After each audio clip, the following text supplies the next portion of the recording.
रहमानिर्रहीम। हम बहुत series of videos कर रहे हैं on treatment of hair losses. Male pattern पे ही हम चलेंगे और अभी हमने बहुत सारी चीज़ें डिस्कस करनी है। जैसे हम अभी मेडिसिन का ट्रीटमेंट डिस्कस कर रहे थे कि मेडिसिन ट्रीटमेंट कैसे करते हैं। पैटर्न लॉसेस होते हैं जिसमें एक ही पैटर्न में बाल गिरते हैं, जिसको हम जेनेटिक लॉसेस भी कहते हैं, फैमिली से आ रहे होते हैं और स्टार्ट होते हैं 20-21 में और 60 तक 70 तक जाते हैं। आप समझ लें फ्रॉम 20-21 एज से 20-22 साल की उम्र से शुरू होते हैं और 60 साल 70 साल की उम्र तक चले जाते हैं। ठीक है, ऑन गोइंग प्रोसेस है।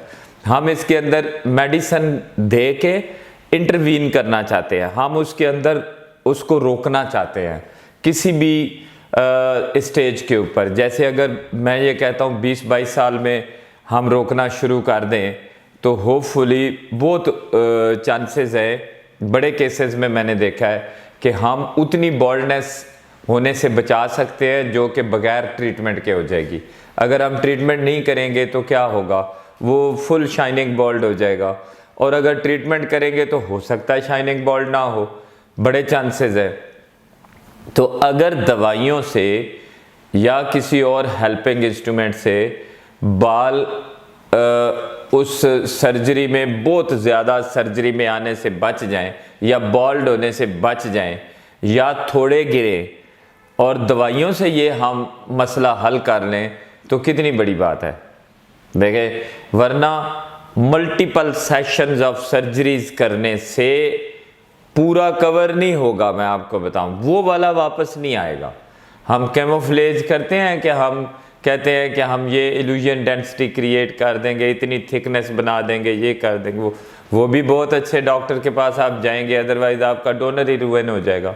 जैसे मैं बहुत दफ़ा बता चुका हूँ, केसेस आपको दिखाता हूँ कि क्या हो गया इनके साथ। तो आपको बी केयरफुल और बहुत केयरफुल रहना है। ट्रीटमेंट के ऊपर बहुत ज़्यादा जोर देना है कि जैसे अगर आप ट्रांसप्लांट करा भी लेते हैं तो भी ट्रीटमेंट से आउट नहीं रहना। ट्रीटमेंट लेते रहेंगे तो वो कम गिरेंगे, एक सर्टेन एज पे जाके उनकी गिरने की स्पीड वैसे कम हो जाएगी। जैसे आफ्टर 30 वो स्लो डाउन हो जाते हैं, 40 के बाद और स्लो डाउन हो जाते हैं। तो but this is ongoing process which starts at the age of 21 and goes up to the age of 70। तो ये ज़हन में रखना है। हम इंटरवीन मुख्तलिफ एजेस पे करते रहते हैं ताकि कम गिरें या गिरने से बच जाएं या हम सर्जरी के सेशन कम करें, उसका मकसद ये होता है। और ट्रीटमेंट क्या है, standard treatment with the doctor है। डॉक्टर कौन सा आपके लिए सूटेबल है, बहुत दफ़ा कह चुका हूँ, हेयर ट्रांसप्लांट सर्जन्स जो हेयर में क्वालिफाइड हैं उनके पास जाएं, बिकॉज हेयर फॉलिकल के ऊपर नॉलेज बहुत ज़्यादा एक्सटेंडेड हो गया है और होता भी जा रहा है। ये अब एक बड़ी सेपरेट फील्ड डेवलप हो गई है और आगे जाके इसने एक बड़ी फील्ड बन जाना है। बिकॉज ऐसे ही होता है, कोई भी फील्ड शुरू में छोटी सी शुरू होती है। पहले शुरू में होता था, एक मेडिसिन की फील्ड थी, एक सर्जरी की थी। तो मेडिसिन में अब कितने 100 डिपार्टमेंट बन गए हैं मेडिसिन के। इसी तरह सर्जरी में 100 डिपार्टमेंट, पहले एक ही सर्जन होता था, हर किस्म की सर्जरी करता था। अब तो सर्जरी के आप समझ लें मोर देन 100 थाउजेंड्स ऑफ उसकी सब स्पेशलिटीज़ डेवलप हो गई हैं। दैट्स वाई अब ये जो हेयर ट्रांसप्लांट सर्जरी है ये भी एक सर्जिकल प्रोसेस है, बट माइनर सर्जरी है और लोकल में सर्जरी है एंड क्लीन सर्जरी है। उसके अंदर भी उस डॉक्टर का स्पेसिफिक स्पेशल नॉलेज होना बड़ा ज़रूरी है। वो किसके पास है, उसका नाम अब रखा गया है हेयर रेस्टोरेशन सर्जन। वो हेयर रेस्टोरेशन सर्जन है जो हेयर के अंदर क्वालिफाइड है। और हेयर की क्वालिफिकेशन जो है ना अभी फ़िलहाल वो अमेरिका में ही है। और माशाल्लाह हमारे पाकिस्तान में इस वक्त मोर देन 30 डॉक्टर्स हैं जो अमेरिका से हेयर में क्वालिफाइड हैं। मैं आपको बता रहा हूँ।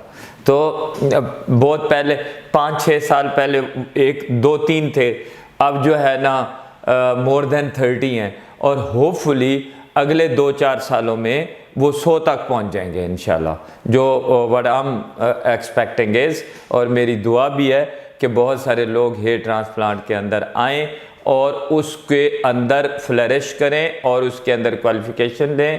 उसका फ़ायदा क्या होगा, it will counteract directly and indirectly the black market, जो ब्लैक मार्केट है या क्वैकरी है या जिसको हम कहते हैं नॉन डॉक्टर्स हैं, टेक्नीशियंस हैं, वो डिस्करेज होंगे।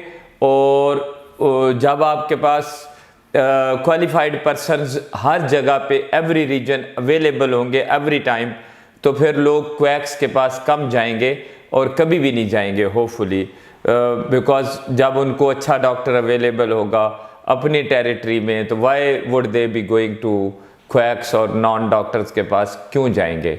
ये बात बड़ी इम्पॉर्टेंट है। और होपफुली इसको इसीलिए मैं कहता हूँ हेयर रेस्टोरेशन सर्जन के पास जाना शुरू करें और ट्रीटमेंट वही करेगा आपका। और हेयर रेस्टोरेशन सर्जन को आपने कैसे ढूंढना है, HRSP के हेयर रेस्टोरेशन सर्जन्स क्वालिफाइड है, they are on the top of everyone in Pakistan.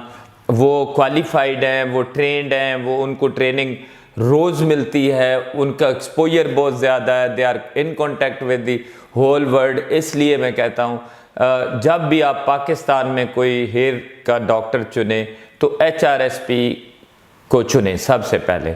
उसके पेज के ऊपर, उसकी वेबसाइट के ऊपर जाएं या डायरेक्टली डॉक्टर से पूछें कि आप HRSP के मेंबर हैं। We are trying to